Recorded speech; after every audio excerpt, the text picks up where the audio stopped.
자, 인사할게요. 네, 반갑습니다. 네.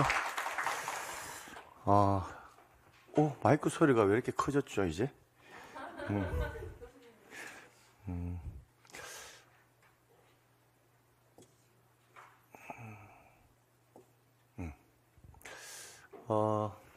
이제 심화 과정 들어가잖아요, 그죠? 네. 뭐 심화 과정이라고 해서 뭐 특이한 건 없어요. 특이한 건 없고 우리가 기본 과정에서 했던 내용, 그 내용을 바탕으로 해서 뭐 심화 과정에 대해서 막 깊고 막 그런 내용은 아니고요. 기본 과정에서 언급하지 않은 내용이 조금 추가될 뿐이에요. 그래서 이제 뭐 학습할 때 뭐 심화 과정을 어떻게 접근하고 뭐 그런 부분들은 이제 월요일날, 화요일날 뭐 공법 교수님이라든지 다른 교수님들 들으셨잖아요, 그죠? 그래서 뭐 특별히 제가 언급할 건 없을 것 같아요. 근데 심화 과정에 들어갈 때 특히 이제 우리가 지적법하고 등기법이 있잖아요, 그죠? 근데 지적법은 어디까지 정리가 될 거냐면 지적법 12문항에서 한 문제는 일단은 킬러형 문항이니까 일단 못 푼다고 말씀드렸죠, 그죠? 그러니까 지적법은 11개를 다 맞출 목표로 해가지고 정리를 할 거예요. 근데 지적법은 11개가 만점인데 만점이 가능하거든요. 가능한데 이제 등기법이 조금 문제예요. 이 등기법 분량이 사실 굉장히 많아요. 책을 봐도 그렇고. 근데 등기법 분량이 많은 이유는 등기법 내용 자체도 조금 어렵지만 등기법은 내용을 정리한 다음에 응용하는 과정이 좀 필요하거든요. 지적법은 법조문 그대로 나와요. 법조문. 법조문을 그대로 암기하면 그대로 문제를 풀 수가 있는데 이 등기법은 법조문을 그대로 나오기도 하지만 법조문의 내용을 알고 응용을 해야 되거든요. 가장 간단한 예를 좀 들어드리면 우리 등기 신청은 권리자와 의무자가 공동으로 등기를 뭐 한다? 신청한다. 이렇게 우리 법조문이 되어 있어요. 우리 법조문은 권리자와 누가? 의무자가 출석을 해서 등기를 신청한다. 이렇게 되어 있거든요. 근데 시험 문제는 우리 등기 신청은 공동으로 신청한다. 이렇게 나오지는 않는다라는 거예요. 그러면 공동으로 신청하는 그 이유가 있을 거예요. 그죠? 그럼 그 이유를 알아야 되고, 그럼 그 이유를 알았다면 일정한 사례가 나올 거라는 거예요. 사례. 그럼 이 사례에서 이 사례는 이런 이유 때문에 공동이구나라는 것을 역으로 뭐 한다? 정리하는 게 좀 필요한 게 등기법이거든요.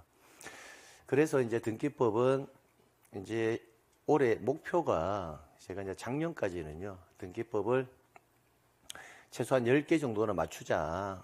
뭐 한 문제는 일단은 못 맞추고 11개에서 10개를 목표로 해가지고 제가 정리를 좀 했었거든요. 작년까지는.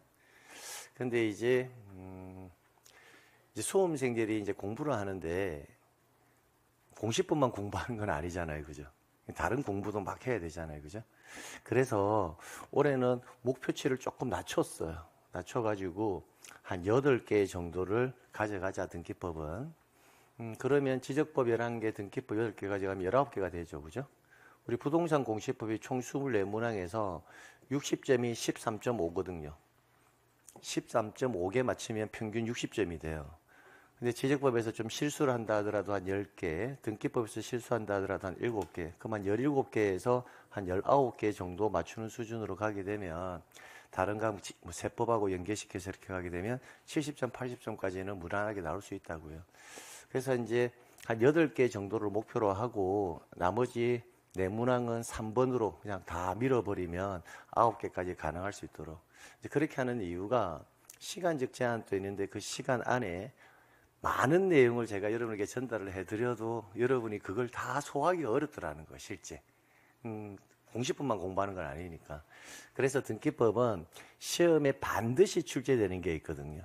그럼 반드시 출제되는 게 한 6문항 정도가 돼요. 그럼 6문항은 반드시 시험 문제에서 맞추자. 그래서 수업 시간에 다 암기할 수 있도록 계속 제가 그 내용만 집중적으로 뭐 한다? 반복을 해드릴 거예요. 자, 그렇게 해서 이제 시험에 좀 최적화된 강의를 좀 하자라는 목표를 좀 세웠습니다. 자, 그리고 이제 심화 과정에 들어오시게 되면 이제 여러분이 오늘부터 이제 수업을 들으실 거잖아요. 그럼 들으시고 나면 우리가 1주차, 2주차, 그러니까 다음 주겠다, 그죠? 그럼 2주차 강의가 마치고 나면 항상 짝수에는 끝나고 나면 단원별 뭐 할 거다? 이제 모의고사를 진행을 할 거거든요. 그럼 이 단원별 모의고사는 대부분 우리가 기출로 나왔던 거 있잖아요. 그 지문을 뭐 할 거다? 응용을 해가지고 제가 지문을 좀 지금 만들고 있거든요. 그래서 이 단원별 모의고사까지 좀 연계시켜서 여러분이 좀 정리를 하시면 좀 빠른 시간 내에 뭐 한다 점수대도 끌어올릴 수 있고 좀 더 정리가 될 거라고 저는 생각을 좀 해요. 자, 그래서 이제 수업을 진행을 한번 해볼 건데, 그리고 선생님, 제가 공부에 좀 열심히 해보려고 하는데 그 예습을 하는 게 좋습니까? 복습을 하는 게 좋습니까? 라고 이제 질문을 좀 하셔요. 예습과 복습 둘 다 하면 다 좋아요. 예습도 하고 뭐다? 복습도 하고. 근데 또 그게 시간적으로 현실적으로는 조금 뭐하다? 잘 안 맞잖아요. 그죠? 그럼 두 개 중에 하나를 선택해야 된다면 기존에 공부하셨던 분들, 기존에 공부를 하셨던 분들이라면 뭐 재시생이 되겠죠. 재수생. 그런 분들은 예습이 좋아요. 그런데 처음 공부하시는 분들은 뭐가 좋다? 예, 복습이 좋아요. 그러면 기존에 공부하셨던 분들은 예습을 한다라고 했을 때는 뭘 예습을 해야 되냐면, 저는 우리 기본 강의 있잖아요. 기본 강의. 기본에서 했던 강의 있잖아요. 그 강의를 한 번 더 들어보는 게 더 좋아요. 강의를. 근데 복습하시는 분들은, 처음 공부하시는 분들은 복습 위주로 하는 게 좋거든요. 그분들은 그날 공부했던 거 있잖아요. 제가 이것만큼은 꼭 암기합시다라는 거 있잖아요. 그 내용만 그날 수렴을 좀 하시면 될 것 같아요. 그리고 복습을 할 때, 예습일을 하든 복습을 하든 당일을 넘기지 마세요. 그러니까 오늘 공시법 수업을 듣잖아요. 그죠? 그럼 이제 수업을 들으면 끝나고 나면 그날 뭐 한다? 복습을 하시고요. 그럼 내일 수업 듣고 또 복습을 하시고, 그렇게 돼야 되지 이걸 뒤로 미뤄서는 안 된다는 거예요. 그러면 이제 그렇게 하면 3, 4월이 가요. 이제 1, 2월이 다 가요. 그럼 다 가고 나면 우리가 오늘 공부했던 내용을, 똑같은 내용을 다음에 들으려면 10주가 지나야 들을 수 있거든요.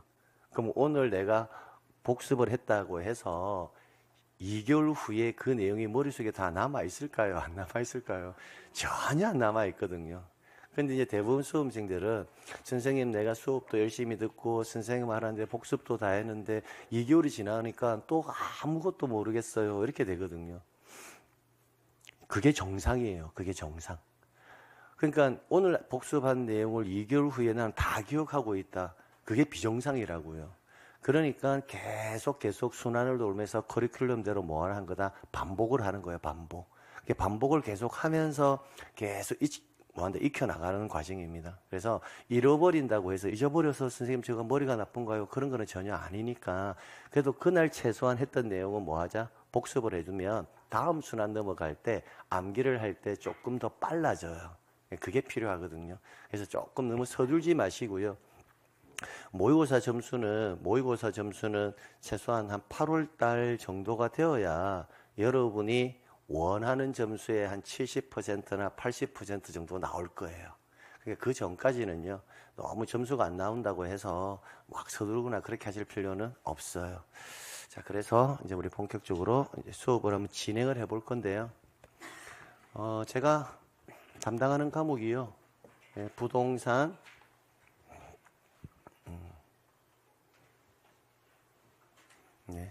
제가 담당하는 과목이 부동산 공시법이에요. 부동산 공시법은 크게 지적법이라는 법과 등기법이라는 법으로 나누어지거든요. 부동산 등기법. 그럼 지적법과 부동산 등기법은요, 이게 부동산이라고 되어 있잖아요. 그럼 부동산은 토지와 건물을 부동산이라고 해요. 그다음에 공시라는 말은요, 이 공자가 한자로 공공연할 공자예요. 시자가 보일 시자예요. 그럼 부동산에 관한, 토지 건물에 관한 정보를 공공연히 보여준다, 이렇게 해서 해석하시면 됩니다. 달리 말하면 부동산에 관한 정보를 외부에 뭐한다? 알려주는 법이다라고 이해하시면 돼요. 그럼 선생님, 부동산에 관한 정보를 외부에 알려주는 법, 그럼 그 법을 왜 배워야 되느냐에 관해서 한번 생각을 해보면, 여러분이 이 공부를 하는 이유는 뭐예요? 부동산 중개업을 하기 위해서 하는 거죠. 부동산을 매수 의뢰인, 매도 의뢰인 해가지고 사이에서 중개를 하려면 내가 중개 대상물에 대해서만큼은 이것은 누구 소유이고 이 토지는 어디에 위치해 있고 이 토지의 면적은 얼마고 이 토지는 이렇게 이용이 될 수 있고 이 토지는 건물을 지을 수 있는 토지고 이 토지는 건물은 지을 수가 없는 토지고 라는 거에 대해서 의뢰인에게 뭘 해줘야 한다? 설명을 해줘야 되잖아요. 그럼 설명을 해주려면 무언가를 뭐한다? 정보를 여러분이 취득을 해서 설명을 해줘야 될 거라고요. 그러면 그 정보를 취득할 수 있는 방법을 공시하는 법이 뭐다? 지적법과 등기법이에요. 그럼 무언가를 봐야 된다고 했죠. 그럼 지적법에서는요, 대장이라는 공적 장부를 보고 일정한 정보를 외부에 공시를 하고요. 등기법에서는 등기부라는 공적 장부에 의해서 일정한 정보를 외부에 공시한다고요. 자, 그런데 여기 지적법 할 때 이 지자가 무슨 지자냐면 땅지자예요. 땅지자. 그럼 부동산 이렇게 말하면 금방 뭐라고 했죠? 토지와 건물이라고 했죠. 그럼 지적법은 땅지라고 했죠. 그럼 뭐다? 토지만을 대상으로 하거든요. 그럼 둘 다 부동산에 관한 정보를 공시하는 법인데, 그럼 두 가지 법을 좀 비교해 볼 필요가 있거든요. 그럼 비교하려면 건물을 가지고는 두 가지 법을 비교할 수가 없어요. 그럼 뭐 가지고 비교해야 한다? 토지를 기준으로 해서 이 두 가지 법을 비교할 수밖에 없다는 것을 알 수가 있다고요. 자, 그러면 가장 간단한 예를 들어보면 대한민국에는 약 3,700여만 필지의 토지가 있어요. 제가 금방 3,700여만 필지의 토지라고 했잖아요. 그럼 거기서 필지라는 말이 있잖아요. 그럼 필지라는 말은 토지의 등록 단위입니다. 달리 말하면 토지를 세는 단위예요. 그럼 우리가 볼펜을 셀 때는 한 자루, 두 자루 이렇게 세잖아요. 그럼 토지를 셀 때는 한 자루, 두 자루 이렇게 세는 게 아니라 한 필지, 두 필지 이렇게 센다는 거예요. 자, 그러면 여기에 이러한 토지가 있다라고 가정을 하자고요.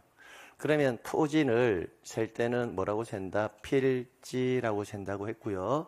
그럼 이 토지는 토지를 대장에 의해서 공시한다 했고 등기법에서는 토지를 등기부에 의해서 공시한다고 했잖아요. 그럼 이 토지는 지적법에 의해서도 공시가 될 거고 등기법에 의해서도 외부에 뭐가 된다? 공시가 될 거라는 거예요.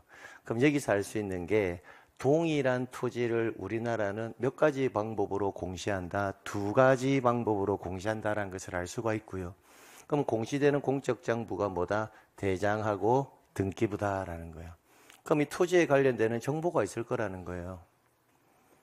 그럼 토지와 관련되는 정보를 우리는 크게 뭐라고 부르느냐면 사실관계에 관한 정보와 권리관계에 관한 정보 이렇게 나누어서 봅니다. 그럼 사실관계에 관한 정보와 권리관계에 관한 정보란 게 뭐냐면 사실관계라는 것은 이 토지가 외부에서 드러나는 물리적 현황 등을 이야기해요.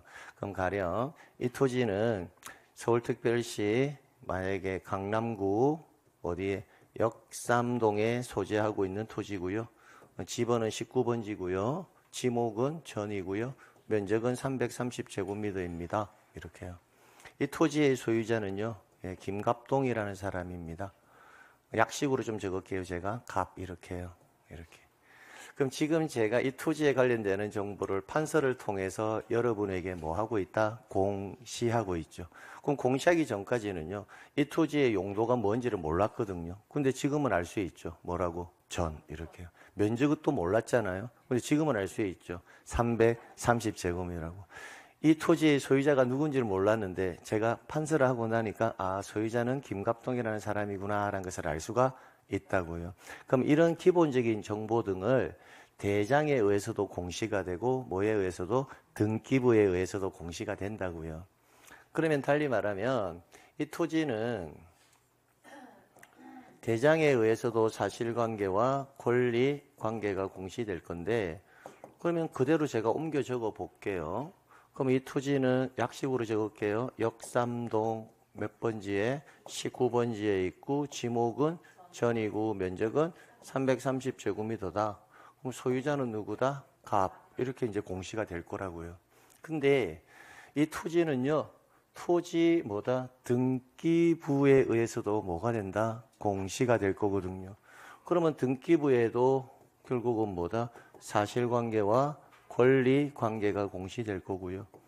그럼 사실관계는 뭐예요? 역삼동 몇 번지? 19번지, 지목은 전, 면적은 330제곱미터. 소유자는 누구다? 갑. 이렇게요. 그러면 공시되는 정보가 뭐하다? 똑같다라는 것을 알 수 있죠. 그 이유가 뭐예요? 동일한 토지를 두 가지 방법으로 뭐한다? 공시하기 때문에 그래요. 그럼 이제 여기서 알고 가야 될 게 뭐냐면 대장에서 공시되는 정보와 등기부에서 공시되는 정보는 항상 뭐 해야 한다? 일치해야 한다. 여기서부터 이제부터 출발을 하는 거예요. 그러니까 뭐가 되어 있습니까? 일치되어 있잖아요. 그죠?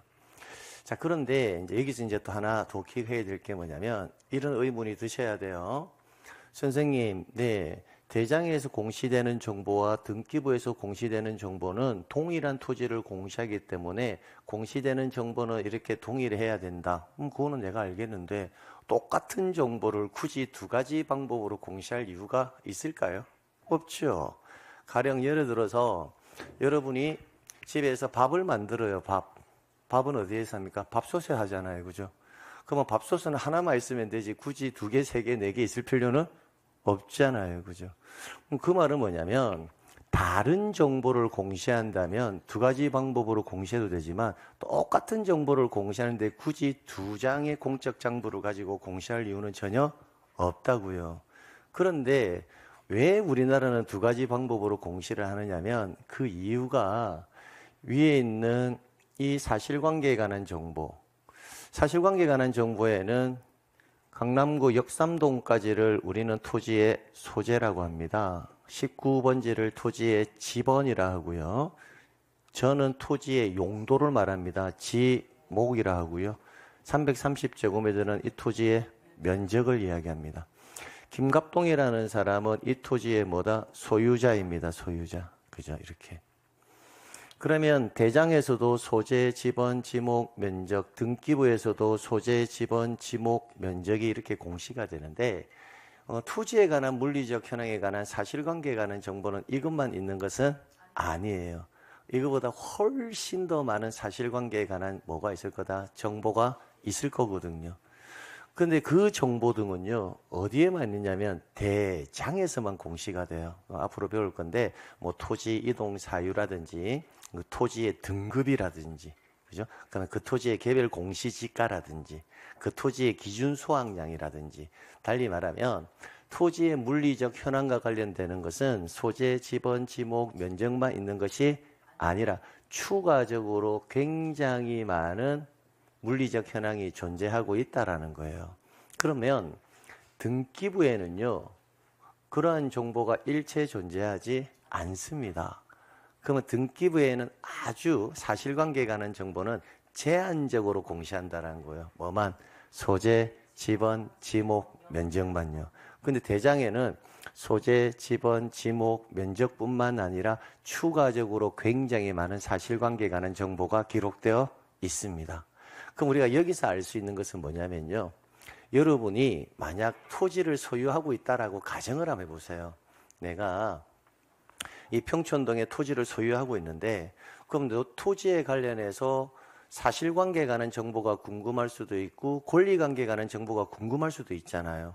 그럼 내가 사실관계에 관한 정보를 보고자 할 때는요. 제한된 정보인 등기부를 보고 싶어요? 대장을 보고 싶어요? 대장을 보고 싶죠. 그래서 그 이유가 이러한 사실관계를 주로 공시하고자 만든 게 뭐다? 대장이다라고 보시면 돼요.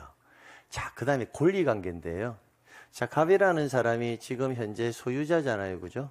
그럼 소유권자라고 말씀을 해볼게요. 갑이라는 사람이 현재 이제 소유권자인데요. 근데 권리도요, 소유권만 존재하는 것은 아니고요. 여러분이 아시다시피 뭐 전세권, 저당권, 기타 등등의 권리들이 많이 존재하거든요. 이제 민법에서 이제 많이 배우셨겠지만 뭐 지상권, 지역권, 달리 말하면 소유권이 아닌 권리들, 달리 말하면 소유권 외의 권리도 존재하거든요. 그런데 등기부에는 소유권 외의 권리가 이렇게 공시가 되는데 대장에는요 소유권 외의 권리가 공시가 되지가 않습니다. 그럼 대장에는 뭐만 공시가 된다? 소유권에 관한 사항만 공시가 되고 소유권 외의 권리는 공시되지 않거든요. 그럼 달리 말하면 나는 내 토지에 관해서 권리적인 부분을 폭넓게 나는 알고 싶다라 하면 대장을 봐야 한다, 등기부를 봐야 한다, 등기부를 봐야 한다는 거. 그럼 등기부에는 이 토지가 소유자가 누구인지 뿐만 아니라 이 토지가 은행에 담보로 제공되었는지 담보로 제공되지 않았는지 이 토지가 제3자에게 타방에게 사용 수익할 수 있는 권능을 준 토지인지 아닌 토지인지 이 토지를 세를 준 토지인지 세를 주지 않은 토지인지 그런 걸 알려면 뭘 봐야 한다? 등기부를 봐야 한다라는 거예요. 그러면 이제 등기부의 존재 가치도 명확해졌죠. 등기부는 주로 뭘 공시하기 위해서 권리관계를 공시하기 위해서 만들어진 장부다라는 거예요. 자, 그러면 이제 여기에서 이제 여러분이 첫 번째 암기해야 될 게 생겼습니다. 대장과 등기부는 동일한 정보를 뭐한다? 공시한다. 그때 동일한 정보를 공시한다라는 표현을 쓸 때 있잖아요. 그 동일한 정보의 범위를 암기하셔야 돼요. 동일한 정보의 범위는 결국은 뭐예요? 사실관계는 소재, 지번, 지목, 면적까지만이고요. 권리관계는 뭐만? 소유권까지만 동일한 정보를 공시한다. 이런 표현을 쓸 수가 있어요. 그러면 금방 우리가 대장과 등기부는 항상 뭐 해야 한다? 일치해야 한다라는 표현을 썼잖아요. 그죠? 이제 일치라는 표현도 꼭 좀 기억을 하셔야 돼요. 우리가 일치한다, 불일치한다라는 표현을 쓰려면요. 상대방, 즉 대상이 있어야 일치한다, 불일치한다는 말을 쓸 수가 있어요.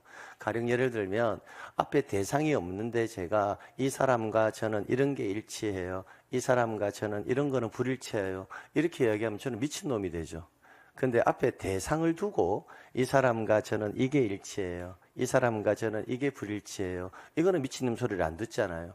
그럼 결국은 일치한다, 불일치한다라는 말은 비교 대상구는 반드시 존재해야 한다고요. 그러면 여러분이 금방 암기한 대장과 등기부는 항상 뭐 해야 한다? 일치해야 한다라고 할 때는 대상이 있어야 된다는 거죠. 그럼 사실관계는 어디까지가 일치해야 된다는 거죠? 소재, 지번, 지목, 면적까지. 권리관계는 뭐다? 소유권까지가 일치, 불일치의 여부를 판단할 수 있는 거예요. 그러면 여기에 기타 등등에 있는 애들이 있잖아요. 기타 등등에 있는 애들. 얘네들은 대장에는 있지만 등기부에는 존재하지 아니하니까 일치한다, 불일치한다는 말 자체가 애초부터 성립할 수가 없다라는 것을 알 수가 있어요. 자, 그 다음 넘어가면 자, 그 다음은 이제 대장을 담당하는 기관과요, 등기부를 담당하는 기관이 뭐하다 서로 달라요. 대장을 담당하는 기관은 지적을 담당하는 담당관청, 지적소관청이라고요. 달리 말하면 시장, 군수, 구청장을 지적소관청이라고 합니다. 이렇게요. 자, 그 다음에 등기부를 담당하는 기관은요, 관할 등기소의 등기관이 그 업무를 담당하고 있다고요. 그러면 담당하는 기관은 서로 같다, 다르다? 다르다라는 것을 알 수가 있어요. 그러면 이 내용을요, 제가 아래쪽으로 좀 데리고 오면, 대장을 담당하는 기관. 대장에는 뭐 더 있다? 약식으로 사실관계와 권리관계가 있을 건데, 대장을 담당하는 기관은 누구다? 지적에 관한 소관청, 그죠? 대장은 주로 뭘 공시한다? 사실관계. 그 다음에 등기부를 담당하는 기관은 등기부는 사실관계와 권리관계가 있는데 그 중에 주로 무엇을? 권리관계를. 그러면 등기부를 담당하는 기관은 뭐다? 등기관이다라고 이렇게 이제 정리해 두시고요. 이렇게. 자, 그런데 이제 이렇게 기본형이 만들어졌다면 이제 그 이후의 문제를 또 정리를 해야 되는데 여기에 사실관계를 잠시만 좀 보시라고요. 이 토지의 용도는 지목이 지금 전이거든요. 전. 지목이. 그럼 지목은 전이라면 이제 처음 공부하시는 분들은요. 밭이라고 생각하면 돼요. 밭전자. 그죠? 밭은 물을 상시적으로 이용하지 않잖아요. 그래서 물을 상시적으로 이용하지 아니하고 식물 등을 재배하는 토지들은요. 우리가 지목은 전부 다 뭐라고 칭한다? 전이라는 지목을 준다고요. 근데 토지의 용도가 한번 결정이 되고 나면요. 이 토지의 용도가 영원히 지속되는 것은 아니라 토지는 형질 변경을 해서 다른 용도로 쓸 수도 있거든요. 대표적으로 지목이 저는 농지잖아요. 그죠? 그럼 공법 시간에 농지 전용 허가를 받아서 다른 용도로 쓸 수도 있거든요. 그러면 이 토지를 주거용 또는 사무실에 건축물을 지을 수 있는 부지로 형질을 바꾸었다면 그때의 지목은 뭐다? 대 이렇게 봅니다. 흔히 여러분이 이제 개론 시간에 배우는 대지라는 개념하고요. 대라는 개념은 사뭇 좀 달라요. 대지라는 개념은 부동산학 개론적인 관점이고 지적법에서는 대지라는 표현을 쓰지 아니하고요. 주거용 사무실에 건축물을 지을 수 있는 부지의 지목은 뭐다? 대 이렇게 불러요. 그러면 만약에 형질이 달라져 가지고 지목이 대로 만약에 바뀌었다라고 한번 가정을 한번 해보자는 거예요. 그러면 지목이 전에서 뭐로 바뀌었다? 대로 이렇게 바뀌었다면 여기 있는 지목이 전인 것을 뭐로 정리를 해줘야 된다? 대로 정리를 해줘야 되잖아요. 근데 정리를 할 때 그러면 담당하는 기관이 지금 뭐하다 서로 다르다라는 것은 인지하셨잖아요. 그럼 담당하는 기관이 다르니까 두 개를 동시에 정리가 될 수는 없다라는 것을 알 수가 있다고요. 무언가 하나가 하나 정리가 되고 나중에 하나가 따로 정리가 될 수밖에 없는 구조인데 여기서 보시게 되면 사실관계에 관한 변화가 발생했다는 것을 알 수가 있죠. 지목은. 그럼 사실관계를 주로 담당하는 기관이 어디예요? 소관청이죠. 그러니까 사실관계의 변화가 발생하면 두 개가 동시에 정리는 될 수가 없고 사실관계를 주로 공시하는 뭐부터? 대장부터 정리를 해야 되거든요. 그러니까 토지 소유자의 입장에서는 대장을 담당하고 있는 지적소관청에 가서 지목을 뭐해서 전에서 대로 정리를 좀 해주세요라고 신청을 할 거라고요. 그럼 신청을 하면 대장소관청에서 전에서 뭐로 대로 이렇게 정리를 해준다고요. 이렇게. 그럼 정리가 되는 이 순간 등기부에서는 여전히 뭐라고 공시가 될까요? 전으로 공시될 수밖에 없잖아요. 근데 우리 금방 뭐라고 했죠? 대장과 등기부는 항상 뭐 해야 한다? 일치해야 되죠. 동일한 토지를 공시하니까. 그러면 이 상황에서는요. 지적을 담당하는 기관에서 정리를 했으니까 지적소관청은 이제 역삼동 19번지 토지는 전이 아니라 뭐다? 지목은 대라라는 사실을 인지하고 있잖아요. 근데 등기관은 알아요? 몰라요? 모르잖아요. 그러니까 지적소관청에서 등기관에게 이렇게 알려줘야 된다고요. 뭐로 바꿔라고. 전에서 뭐로 바꿔라고 대로 바꾸세요. 이렇게 알려주는 절차가 있는데 그 알려주는 절차를 뭐라고 하느냐면 등기 촉탁이라고 한다고요. 그러면 우리가 새로운 용어를 하나 알게 되었네요. 등기 촉탁이 뭐예요? 이렇게 이제 역으로 물어보잖아요, 제가. 그러니까 기본적으로 우리가 11월, 12월 과정에서 이런 말을 굉장히 자주 했습니다. 특히 지적법은 더 그래요. 용어의 정의 있잖아요. 용어의 정의만 알고 있어도 지적법은 50% 이상은 그냥 맞고 들어가요. 용어의 정의만. 그러니까 60점 정도는 뭐만 알아도 용어의 정의만 알아도 맞출 수 있다고요. 그럼 지금 여러분 등기 촉탁이라는 용어를 배웠잖아요. 그죠? 그러면 이제 제가 다음 주에 와가지고 여러분에게 등기 촉탁이 뭐예요? 이렇게 물어보는 것은 뭘 물어보는 거예요? 용어의 정의를 물어보는 거잖아요. 그럼 등기 촉탁이 뭐예요? 이렇게 물어보면 여러분은 간단하게 대답할 때는 지적소관청에서 사실관계에 관한 내용을 정리했을 때 등기부하고의 사실관계에 불일치가 발생하므로 그 사실관계의 불일치를 뭐하기 위해서? 해소하기 위해서, 즉 일치시켜주기 위해서 하는 절차가 뭐다? 등기 촉탁이다 라고 용어 정리는 할 수 있어야 된다고요. 자, 그러면 여기서 또 하나. 그러면 등기 촉탁의 대상이 되느냐, 등기 촉탁의 대상이 되지 않을 거냐의 문제가 발생할 건데, 소재, 지번, 지목, 면적은 항상 일치해야 되죠. 그러면 등기 촉탁의 범위는 어디까지만? 소재, 지번, 지목, 면적까지만 등기 촉탁을 해준다라는 표현이 나올 수 있지, 소재, 지번, 지목, 면적이 아닌 나머지 부분은 등기를 촉탁한다라는 말 자체가 성립이 돼야 안 돼요. 안 된다는 거. 그러니까 사실관계의 등기 촉탁의 범위는 어디까지다? 소재, 지번, 지목, 면적까지다라는 걸 암기를 해놔야 돼요. 근데 우리 시험에서는요, 소재, 지번, 지목, 면적까지가 등기 촉탁의 대상이다, 이렇게 시험 문제는 나오지는 아니해요. 그러면 우리가 지적을 공부하다가 또 많은 새로운 용어의 정의들을 배우게 될 거거든요. 그럼 그 새로운 용어의 정리를 배우게 되면 그 용어의 개념을 알게 되었다. 그럼 그 용어의 개념을 들여다보니까, 아, 얘네들은 지목이 달라지는 현상이 발생하겠다, 얘네들은 면적이 달라지는 현상이 발생하겠다라고 판단이 서면 그거는 뭘 해준다? 등기 촉탁을 해준다라는 개념이 만들어지는 거예요. 가장 쉬운 예를 하나 들어드릴게요. 여러분의 토지가 17번지 필지도 여러분의 토지고 18번지 필지도 여러분의 토지다라고 가정해봐요. 그럼 17번지 토지의 면적이 100이고요. 18번지 필지의 면적도 100이에요. 그럼 이 두 필지를 한 필지로 합치는 것을 뭐라고 하느냐면 합병이라고 하거든요. 그럼 합병을 하게 되면 한 필지가 되고요. 지번은 선순위 지번이 몇 번지를 쓴다? 17번지를 쓰게 되고요. 면적은 이제 17번지는 과거에는 100이었지만 합병이 되는 순간 면적이 얼마로 늘어나요? 200으로 늘어날 거잖아요. 그죠? 그러면 합병이라는 용어의 개념을 정리를 하시고, 그러면 토지를 합병했을 경우 이렇게 나올 거라고요. 그럼 토지를 합병했다? 토지 합병이 뭐지? 아, 합병은 두 필지 이상을 합치는 거구나. 합치면 면적이 뭐 하겠다? 늘어나겠다.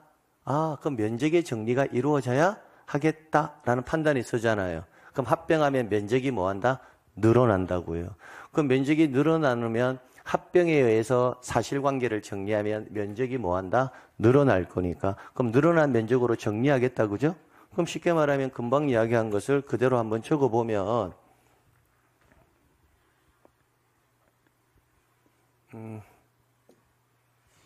17번지 필지, 18번지 필지 두 필지가 있는데 면적이 100, 100, 100, 100, 100. 합병을 하게 되면 이 필지는 몇 번지 필지가 되고 17번지가 되고 면적은 얼마? 200. 그럼 17번지 필지에 소재, 지번, 지목, 면적이 있을 건데 원래 면적이 얼마였는데? 100이었는데 이걸 얼마로? 200으로 정리할 거잖아요. 그러면 등기부상에서는 얼마로 돼 있을 거니까 100으로 돼 있을 거니까 17번지 필지의 면적이 등기부에는 얼마로 돼 있을까요? 100. 근데 합병을 하면 200이 되었죠. 그럼 등기를 뭐 해서 촉탁을 해서 100을 얼마로? 200으로 바꿔줘야 되죠. 자, 그러면 여기서 이제 뭘 전달하고 싶은 거냐면 합병이라는 용어의 개념을 내가 몰랐다라고 가정을 해봐요. 합병이 어떤 용어인지를 몰랐다고 생각한다면 합병은 등기 촉탁의 대상이 되느냐 안 되느냐 그걸 판단할 수가 없게 되죠. 그죠? 근데 합병이 용어의 개념이 뭔지를 알면 아, 합병은 등기 촉탁의 뭐다? 대상이다라는 것을 알 수 있게 되죠. 그런데 이렇게 용어의 개념이 안 돼 있으면 나중에 등기 촉탁을 해야 되는 경우와 하지 않아야 되는 경우를 그냥 전부 다 암기해야 된다고요. 그러니까 우리가 뭔가를 암기를 할 때 용어의 개념이 잘 돼 있으면 암기 분량을 굉장히 많이 줄일 수가 있다라는 것을 말씀드리고 싶은 거예요. 그러니까 나중에 뭉퉁해가지고 암기하려 하지 마시고요. 용어의 개념이 나오면 용어의 개념만 정리 잘 해주면 유기적 연관성만 가져가면 그냥 60점 이상은 나온다고요. 그래서 용어의 개념이 무엇보다도 중요하다는 것을 말씀드리는 거예요. 그럼 하나 응용을 한번 해볼까요? 17번지 필지가 있는데요. 이 17번지 필지를요, 두 필지로 분할을 한다고 생각해 보세요. 두 필지로 뭘 한다? 분할. 똑같이 이렇게 분할을 해요. 그럼 분할하면 17번지 필지의 면적은 늘까요, 줄까요? 줄겠죠. 100에서 얼마로? 50. 똑같이 나눈다면. 그럼 분할이 되어도 등기부상에서는 여전히 100으로 돼 있을 거잖아요. 그럼 100을 얼마로? 50으로 바꿔줘야 되죠. 그럼 대장부터 100에서 얼마로? 50으로 바뀔 거고. 그럼 등기 촉탁을 해서 100에서 얼마로? 50으로. 아, 그럼 분할 합병은 면적의 증감과 관계된다. 그럼 분할도 등기 촉탁의 대상이다, 아니다? 이다. 뭐 이렇게 자꾸 내용을 늘려나가야 된다고요. 그래서 그럼 등기 촉탁을 할 때 등기 촉탁의 범위를 뭐 해야 한다? 암기해놔야 된다고요. 기본적으로 어디까지? 소재, 지번, 지목, 면적까지만 등기 촉탁의 대상이고 나머지는 등기 촉탁의 대상이 아니다. 이렇게 해요. 그럼 두 번째 이제 보면 똑같은 이유로 우리가 사실관계의 변화만 발생하는 게 아니라 뭐의 변화도 권리관계의 변화도 발생할 수 있잖아요. 갑과 김갑동이라는 사람과 박을순이라는 사람이 소유권 이전을 내용으로 매매 계약을 체결할 수도 있잖아요. 그럼 박을순이가 잔금 다 지급하면 소유자를 갑에서 누구로? 을로 이렇게 정리를 해줘야 될 거잖아요. 근데 이 부분은 사실관계다, 권리관계다? 권리관계죠. 그러니까 뭐부터 이루어진다? 등기소에 등기한테 먼저 가서 등기부부터 갑에서 뭐로? 을로 이렇게 정리가 이루어진다고요. 이걸 우리 등기에서는 갑에서 을 명의로 소유권 이전 등기를 한다라는 표현을 쓰는 거예요. 그러면 등기부상에서는 을인데 대장은 여전히 뭐로 되어 있다? 갑으로 되어 있잖아요. 그럼 이때는 반대로 등기소의 등기관이 대장을 담당하는 지적소관청에게 알려줘야 되겠죠. 그럼 알려줄 때 범위는 어디까지만 알려주면 돼요? 소유권에 관한 사항만 알려주면 되지 소유권 외의 권리는 알려줄 필요가 없겠다, 그죠? 그래서 등기관이 지적을 담당하는 소관청에게 일정한 권리에 대한 내용을 정리했을 때 알려줄 때는 뭐에 관한 사항만? 소유권에 관한 사항만. 그래서 이때 해주는 게 소유권 변경의 통지 이런 표현이 나오는 거예요. 그럼 소유권 변경의 통지를 해서 소유자를 여기서 누구로 정리해 준다? 갑에서 누구로? 을로. 그럼 여기에서는 등기 촉탁을 통해서 지목을 전해서 뭐로? 대로 이렇게 양자를 계속 일치시켜 준다라는 것을 알 수 있다고요. 그러면 이제 다시 처음으로 돌아가서 우리나라는 토지에 관련되는 정보를 공시할 때는 몇 가지 방법으로? 두 가지 방법으로 뭐다? 대장과 등기부. 동일한 토지를 공시하니까 대장과 등기부의 기록은 항상 일치해야 한다. 일치해야 한다라는 표현을 쓸 때는 모든 부분이 일치한다는 것은 아니고 사실관계는 소재, 지번, 지목, 면적까지, 권리관계는 소유권에까지만 일치, 불일치의 문제가 발생한다. 사실관계의 변화가 발생했을 때는 뭐부터 정리가 이루어진다? 대장. 그럼 대장상에서 정리가 이루어지거나 하면 등기부와 대장 사이에서 사실관계의 불일치가 발생할 것이고 그 불일치를 해소해주기 위한 절차를 뭐라 한다? 등기 촉탁이라고 할 것이고 권리관계의 변화가 발생하면 권리관계는 뭐부터 정리가 이루어지고 등기부부터 정리가 이루어지고 등기부를 기준으로 대장을 정리한다. 이렇게까지 딱 정리가 되어 있어야 돼요. 그럼 지금 제가 설명드린 이 내용이 있잖아요. 이 내용 자체가 시험 문제가 나오는 것은 아니에요. 근데 이 내용이 우리 부동산 공시법을 이끌고 가는 뭐다? 엔진 역할을 해요. 그래서 앞으로 그러면 제가 지적법을 강의할 거잖아요. 그죠? 만약에 지적법을 강의하면 뭐 위주로 강의할까요? 사실관계 위주로 강의하겠죠? 근데 제가 지적법에서 권리관계에 관한 내용을 제가 강의를 해야 된다면 제 머릿속에서는요. 권리관계는 항상 무엇을 기준으로 권리관계를 설명하면 돼요? 등기부를 기준으로 설명하면 된다고요. 그럼 반대로 제가 등기법을 강의를 해요. 그럼 등기법에서는 사실관계 위주로 강의를 하겠죠. 권리관계 위주로 강의를 하겠죠. 그런데 등기법에서 사실관계를 제가 강의를 해야 될 상황이 벌어지면 제 머릿속에서는 항상 뭘 기준으로? 대장을 기준으로 등기부를 정리한다라고 생각하면서 저는 강의할 거라는 겁니다.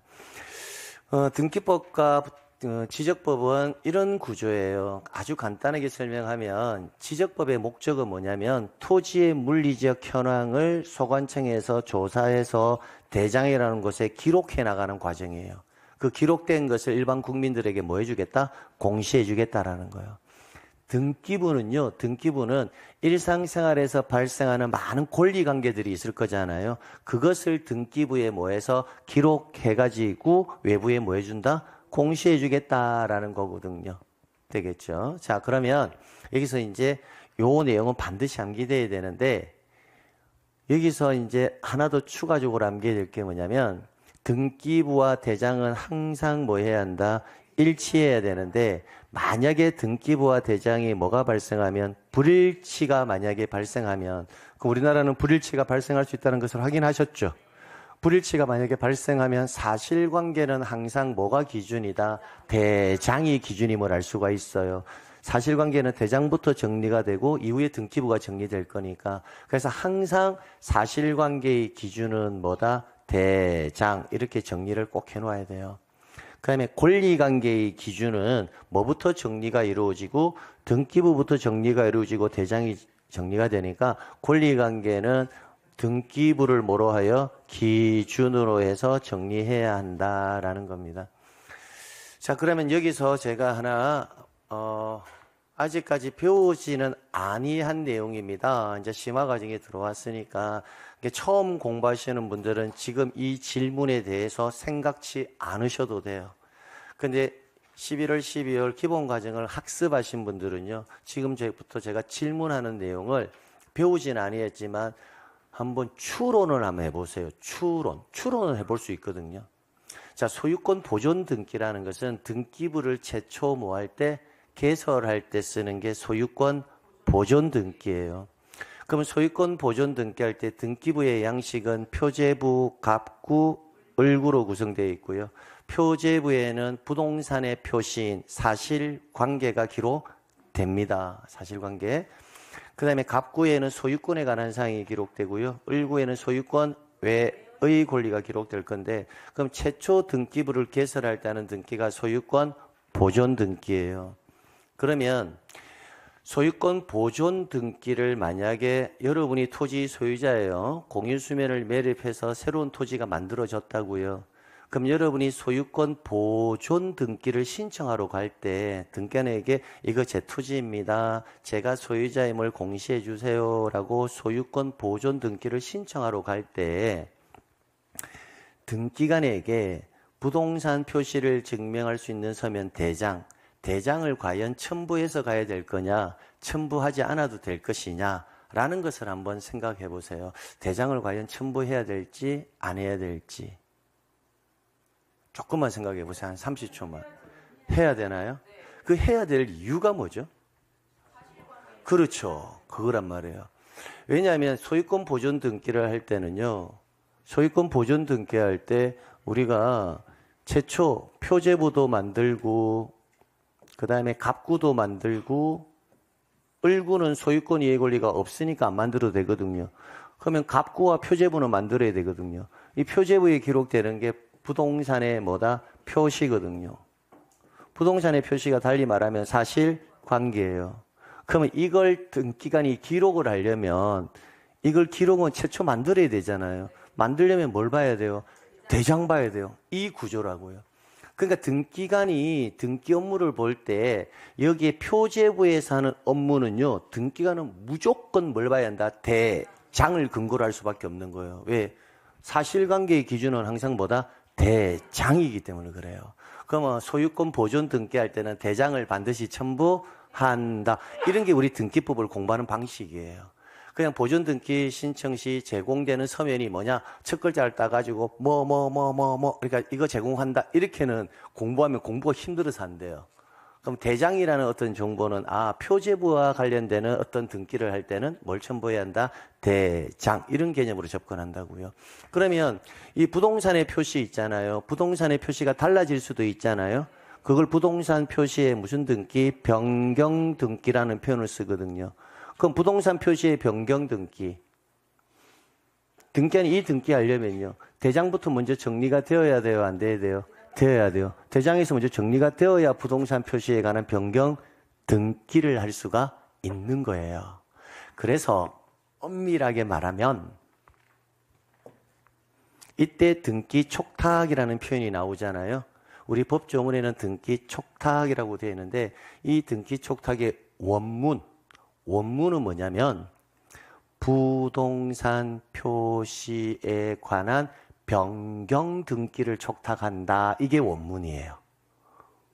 왜? 사실관계의 변화가 발생했을 때 사실관계의 변화를 정리하잖아요. 그게 다 부동산 표시가 달라지는 상황이거든요. 그러니까 등기를 촉탁한다는 표현의 원문은 부동산 표시의 변경 등기를 촉탁한다. 이게 원문이에요. 원문. 자, 그래서 지금 제가 설명드린 내용은 처음 공부하시는 분들은 가려고 하시면 안 돼요. 기존에 공부했던 분들을 기준으로 제가 설명을 좀 드린 거고요. 또 하나 더 말씀드리면, 자, 이것도 기존에 공부하셨던 분들 기준. 우리는 토지가 만들어지면, 자, 바다였어요. 바다는 토지가 아니거든요. 근데 그걸 공유 수면을 매립하면 새로운 토지가 만들어져요. 그럼 새로운 토지가 만들어졌다고요. 이렇게 바다인데 매립을 해서 새로운 토지가 이렇게 만들어졌어요. 그러면 우리는 대장도 만들어야 되고 뭐도 만들어야 한다? 등기부도 만들어야 될 거거든요. 근데 담당하는 기관이 서로 뭐하다? 다르잖아요. 그럼 대장부터 만들 거냐 등기부부터 만들 거냐를 판단해야 되죠. 금방 보세요.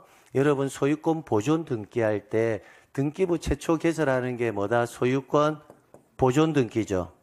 그럼 소유권 보존 등기할 때 뭐가 있어야 보존 등기를 할 수가 있어요? 대장이 있어야 보존 등기할 수 있죠.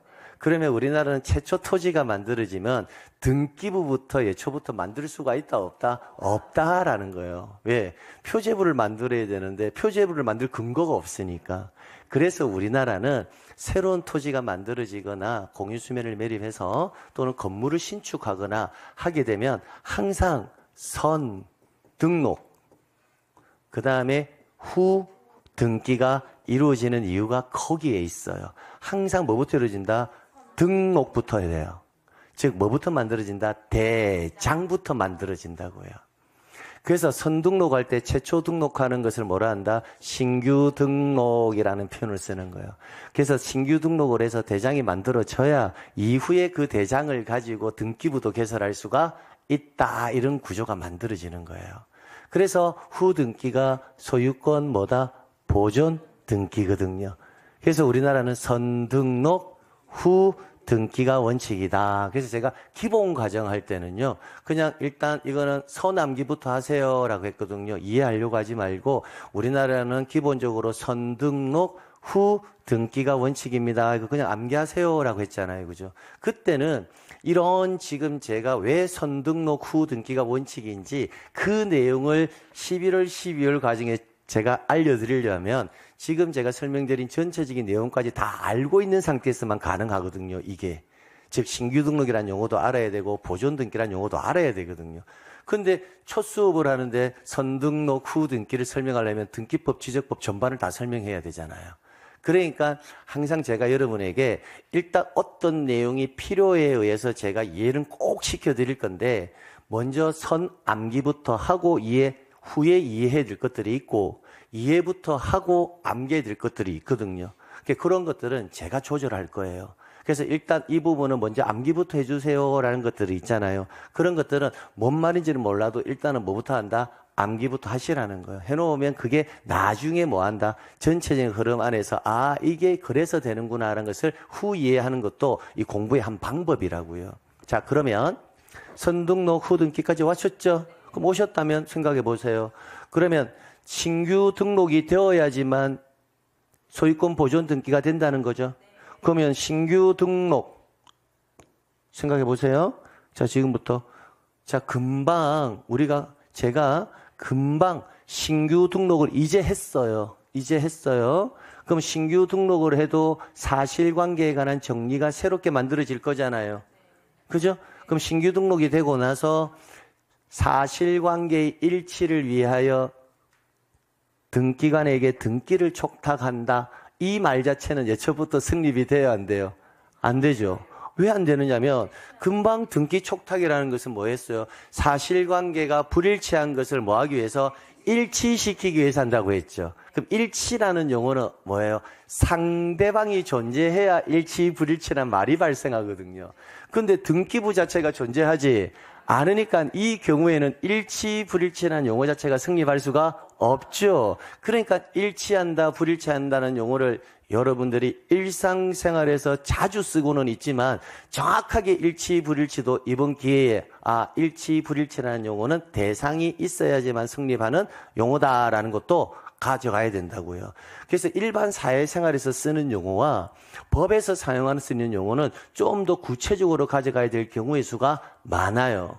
그러면 신규 등록할 당시에는 등기부가 없으니까 신규 등록에 의해서 대장이 정리가 되었다면 사실관계의 일치를 위하여 등기를 촉탁한다라는 말은 예초부터 성립할 수 없죠. 왜? 일치, 불일치 문제가 발생할 수가 없으니까. 그게 35회 시험, 35회 작년이잖아요. 35회 시험 1번 문항이었다고요.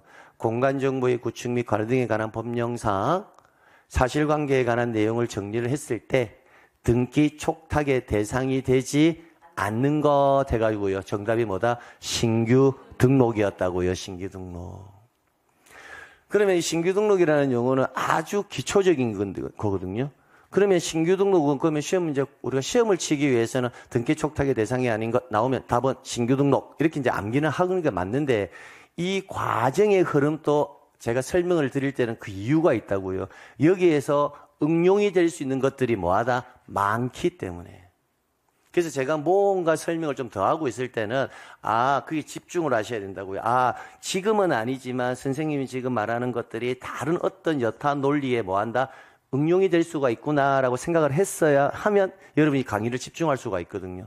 근데 수업할 때 제 머릿속에서는 이게 어느 파트에서 다 연결된다는 게 들어있지만 여러분은 그걸 전혀 모르거든요. 그러니까 일단 수업을 들을 때 제가 특별히 그 내용 말고 사적으로 그 외의 내용을 추가해서 설명을 할 때는 뭔가가 있겠구나. 그러면 그것은 놓치지 말고 그것까지도 내가 가져가야 되겠구나라고 생각하면 등기법과 지적법이 유기적으로 굉장히 부드럽게 흘러갈 거예요. 그러다 보면 나중에 제가 수업 시간에 배우지 않는 내용의 시험 문제가 나온다 하더라도 충분히 뭐해서 추론해서도 풀 수가 있어요.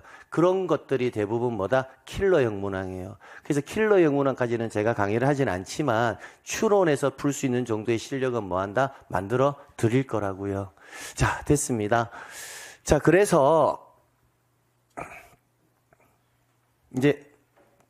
지금 처음 공부하시는 분 또는 기존에 공부하셨던 분들, 그분들이 이 내용에서 꼭 가져가야 될 거, 암기해야 될 거.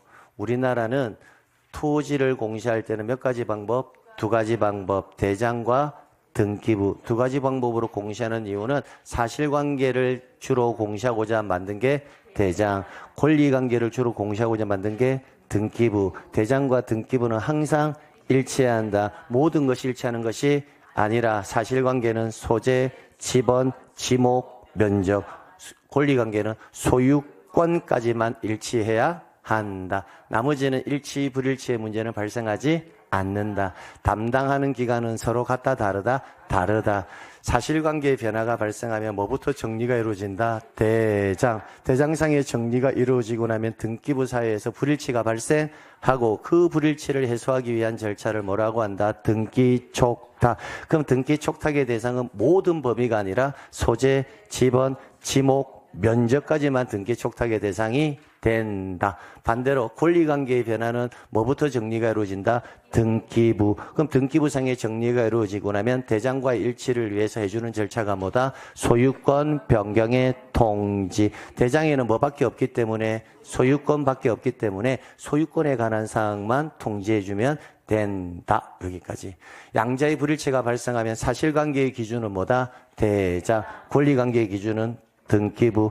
앞으로 그러면 지적법을 공부하다가 권리관계, 지적법에서 소유자, 소유권이란 글자만 나오면 지적소관청 담당 공무원이 자의적으로 할 수는 없고 항상 뭘 기준으로? 등기부를 기준으로 해서 지적소관청 담당 공무원은 소유자에 관한 사항을 정리를 기록을 해줘야 된다고요. 그럼 등기법으로 넘어가면 등기법에서 등기관이 사실관계에 관한 내용의 등기를 할 때는요, 등기관이 자의적으로 해서는 안 되고 항상 뭘 보고? 대장을 기준으로 해서 정리를 해야 한다. 여기까지는 이 알고리즘은 꼭 암기를 해놔야 돼요. 그래서 여기서부터 이제 우리가 하나씩 뭐 한다? 출발한다. 할 거라고요. 그래서 이제 잠시 쉬었다가 저는 뭐부터 강의를 할 거냐면 지적법부터 강의를 진행할 거예요. 자, 그래서 여러분 앞에 항상 좀 뭐 이렇게 그래요? 머리말 한번 읽어보세요. 머리말은 왜 읽어봐야 될까요? 그냥? 그건 아니고요. 머리말을 읽어보는 이유는 이 책을 만든 배경을 알면 여러분 공부하기가 좀 편해지거든요. 그래서 이게 지적제도와 등기제도의 비교라고 되어 있네요. 저번 달에 했던 내용이 그대로 나와 있네요. 안 지우고. 여기 나와 있죠. 토지의 물리적 현황을 주된 공시 내용으로 한다. 그게 뭐다? 지적. 그죠? 종된 공시 내용으로는 뭐다? 소유자. 그죠? 등기제도는 뭘 공시함을 목적으로 한다? 권리관계. 그죠? 자, 그 다음에 이제 쭉 오면 지적제도와 등기제도와의 관계에서 이게 키워드죠. 등기와 지적을 담당하는 기관이 서로 뭐하다?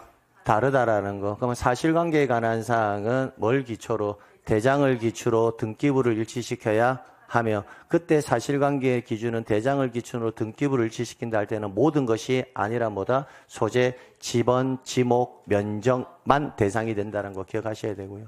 권리관계는 뭘 기초로? 등기부를 기초로 대장을 정리해야 되는데 이때는 모든 권리관계가 아니라 뭐다? 소유자에 관한 사항만 해주면 된다고요.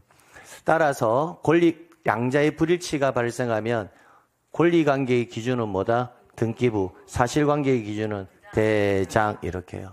그러면 양자를 일치시켜야 하는 절차가 우리는 뭐다? 등기 촉탁이라는 절차와 소유권 변경의 통지라는 절차를 두고 있다라는 겁니다. 그래서 이거 자체가 바로 시험 문제로 들어가는 건 아니지만 꼭 뭐한다? 알고 있어야 응용의 범위를 뭐한다? 넓혀 나갈 수가 있습니다. 자, 그래서 우리 이제 잠시 쉬었다가 이제 용어의 정리는 하나씩 따로 할 것이고요. 이제 토지의 등록부터 해가지고 지적법부터 수업을 진행하는 겁니다. 좀 쉬었다 갈게요. 네.